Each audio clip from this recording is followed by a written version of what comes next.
기대해 나에게 주신 하루를. 때론 피곤하고 일어나기 싫고 널 깨우는 알람 소리에 짜증도 나겠지만. 안녕하세요. 오늘도 부른 말씀 권순민 목사입니다. 쉬지 않고 나를 지키셨네. 오늘을 나에게 주셨네. 새 말씀 안에 주가 주신 사랑과 은혜와 능력. 오늘 우리가 은혜 받을 하나님 말씀은 사사기 7장 19절에서 23절까지 말씀입니다. 기드온과 그와 함께한 100명이 이경 초월의 진영 근처에 이른즉 바로 파수꾼들을 교대한 때라. 그들이 나팔을 불며 손에 가졌던 항아리를 부수니라. 세대가 나팔을 불며 항아리를 부수고 왼손에 횃불을 들고 오른손에 나팔을 들어 불며 외쳐 이르되 여호와와 기드온의 칼이다 하고 각기 제 자리에 서서 그 진영을 에워싸매 그 온 진영의 군사들이 뛰고 부르짖으며 도망하였는데 300명이 나팔을 불 때에 여호와께서 그 온 진영에서 친구끼리 칼로 치게 하심으로 적군이 도망하여 스레라의 벨시다에 이르고 또 답밭에 가까운 아벨무흘라의 경계에 이르렀으며 이스라엘 사람들은 납달리와 아셀과 온 므낫세에서부터 부름을 받고 미디안을 추격하였더라. 아멘. 오늘 설교 제목은 300명으로 전쟁을 이기는 법입니다. 역사적으로 소수의 군대로 대군을 물리친 유명한 전쟁들이 있습니다. 이순신 장군이 울덜목에서 12척의 배로 300척이 넘는 일본의 해군을 물리친 명량해전은 우리나라뿐 아니라 세계적으로도 유명한 전쟁입니다. 또 어떤 전쟁이 있을까요? 역사를 좋아하시는 분들은 기원전 216년에 있었던 칸나의 전투를 떠올리실 겁니다. 한니발이 이끄는 3만 7천 명의 카르타고 군대는 최강의 로마군 6만 5천 명을 물질렀죠. 또 2차 대전에서 일본에게 치명타를 입혔던 미드웨이 회전도 유명합니다. 당시 일본 해군에 비해서 미 해군은 절대적인 약세였지만 3분의 1에 불과한 규모로 일본의 막강한 해군을 물리쳤습니다. 이런 전쟁들은 지금도 사람들에게 회자되면서 또 영화로 만들어지기도 합니다. 그런데 성경을 보면 이런 기적 같은 전쟁들이 참 많습니다. 피 한 방울 흘리지 않고 여리고를 함락했던 그 전쟁, 또 소년 다윗이 거인 골리앗을 이긴 전쟁. 그뿐입니까? 엘리야 한 사람이 750명의 바알과 아세라의 선지자를 이긴 이 영적 전쟁도 성경에서 빼놓을 수 없는 기적 중에 하나입니다. 그리고 오늘 본문에도 그런 전쟁이 나옵니다. 기드온과 함께한 300명의 용사로 미디안 연합군 3만 5천 명을 이긴 이 전쟁. 과연 어떻게 기드온과 함께한 소수의 군사는 그 큰 군대를 이길 수 있었을까요? 오늘 본문을 통해서 하나님께서 함께하는 인생이 어떠한 승리를 경험하게 되는지, 또 하나님께서 주시는 그 승리는 어떤 특징이 있는지 살펴보도록 하겠습니다. 기드온과 미디안의 전쟁을 한다고 했을 때 모인 이스라엘의 군대는 총 3만 2천 명이었습니다. 그에 반하여 미디안의 군대는 3만 5천 명이었죠.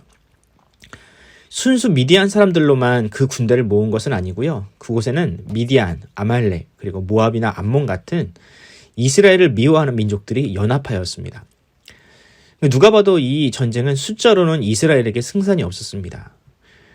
만약 기드온이 현명한 지휘관이었다면 마땅히 다른 지파들에게 원군을 요청하든지 아니면 미디안에게 항복하는 것이 맞았습니다.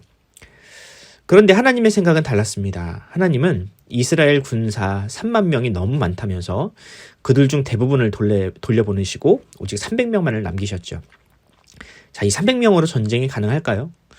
아니죠. 삼척동자도 압니다. 그럼에도 불구하고 하나님은 기드온에게 이 전쟁을 이 300명으로 끝내시겠다고 하십니다. 그리고 이 미디안을 이길 한 가지 방법을 알려주시는데요. 하나님은 기드온에게 이 300명을 데리고 미디안을 한밤중에 치라고 하십니다. 예로부터 야습, 그러니까 밤에 공격하는 것은요, 소수로 다수를 이기는 효과적인 방법 중에 하나였습니다. 그런데 아무리 야습이 효과적이어도요, 300명의 군대로는 13만 명을 이길 수가 없습니다. 그뿐인가요? 하나님은 300명의 군대에게 칼과 창이 아닌 독특한 무기를 들게 하십니다. 그것은 바로 횃불입니다.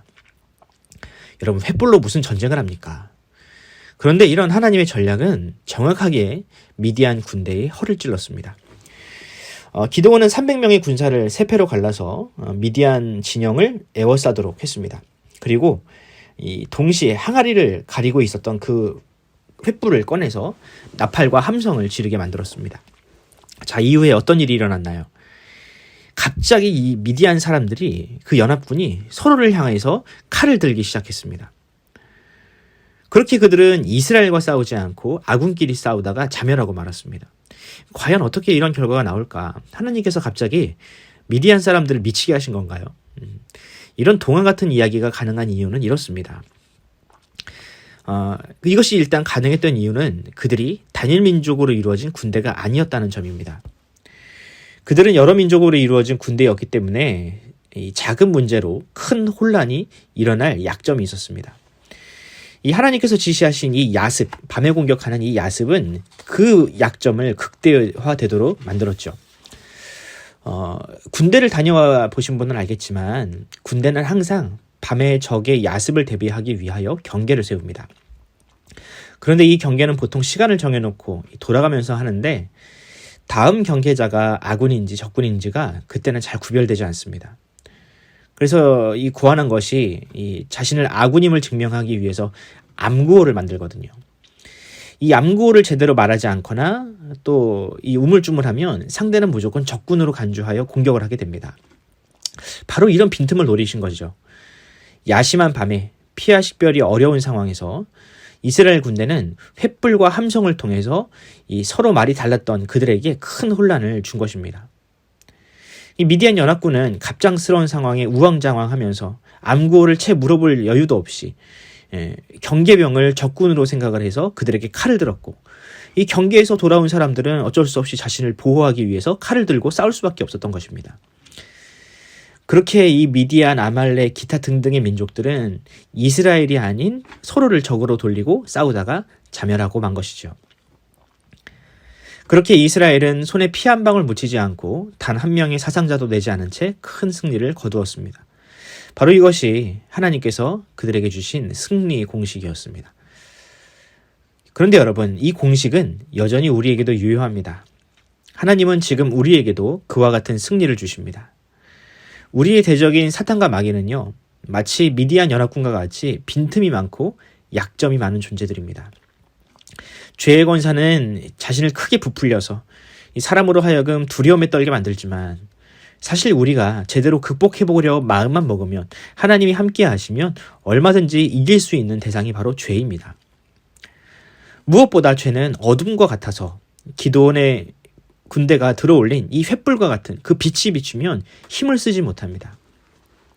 그런데 하나님은 이 땅에 아주 찬란한 빛, 기드온이 들어올린 횃불과 같은 그 찬란한 빛을 비춰주셨습니다.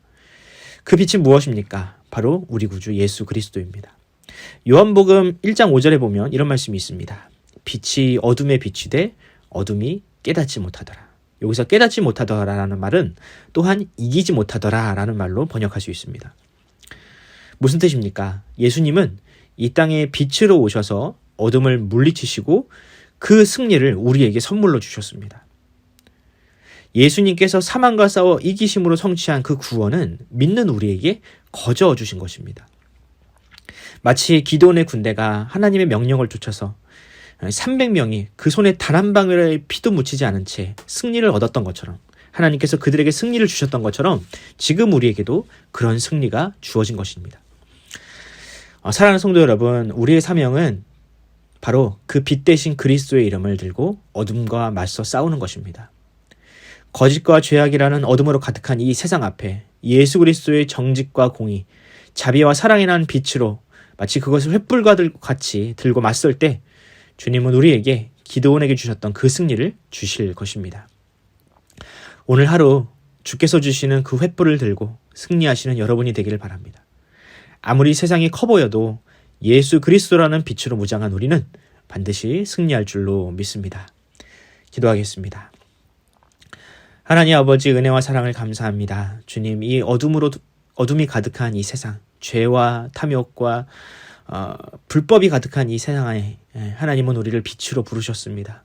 그리고 이 세상 그 무엇도 감당할 수 없는 찬란한 예수 그리스도라는 빛을 우리에게 주셨습니다. 주님, 우리가 그 빛을 들고 세상에 나아가 이 어둠을 물리치고 죄와 싸워 이길 줄로 믿사오니 주여 우리와 함께하여 주시옵소서. 특별히 기도원과 함께 하셨던 그 횃불과 같은 그 주님의 능력이 우리의 삶 가운데 퍼져나아감으로 말미암아 우리로 말미암아 하나님의 승리가 이 세상에 선포되고 하나님의 살아계심이 나타나게 하여 주시옵소서.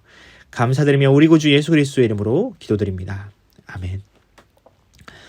사랑하는 성도 여러분, 우리가 함께 기도합시다. 오늘 하루 살아갈 때에 주님 횃불을 기도원의 손에 들려주셨듯이 그 300용사의 손에 들려주셨듯이 우리의 손에도 우리의 마음에도 주님께서 주시는 그 빛이 넘치게 하여 주시옵소서. 특별히 우리 자녀들 어려운 시기를 겪고 있는데 우리 자녀들에게도 소망 없는 자가 되지 않게 하시고 그들에게 하나님께서 빛을 비춰주심으로 말미암아 그들의 장래와 미래와 그들의 일평생이 하나님께서 주시는 마치 300용사와 같은 승리가 넘치는 삶이 되게 해달라고 기도해 주시기 바랍니다. 수능이 얼마 남지 않았습니다. 우리 수능을 준비하는 우리 학생들을 위해서도 여러분들 항상 기도해 주시기 바랍니다. 이 시간 함께 기도하도록 하겠습니다.